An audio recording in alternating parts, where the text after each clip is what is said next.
Classroom management is kind of a blanket term for all of the advice about how to get students to behave in your classroom while you're teaching. For example, clearly lay out rules and procedures in advance. Have consequences for misbehavior and give positive reinforcement for following rules.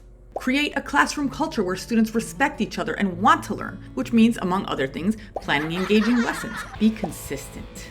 Also, be confident. Also, make learning fun and relate the lessons to the kids' lives. Be respectable yet approachable. While we're on the subject, have you considered that maybe whatever personal deficits are causing the kids in your class to misbehave are also the reason that your last relationship didn't work out?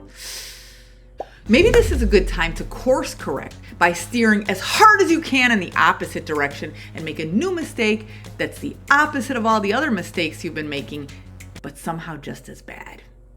Then wonder why this is so hard for you when it seems so easy and intuitive to other teachers. Then question your teaching skills and mentally beat yourself up until you completely lose it. Congratulations, you have officially hit a teaching career milestone. If advice and intentions were enough, we would all keep our New Year's resolutions, and you would definitely be following all of the classroom management advice that you learned in teacher training. In fact, you're probably already trying to follow a lot of this advice.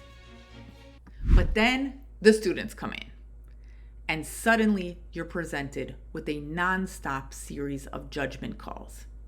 When things go wrong, what you don't need is to hear the same advice again.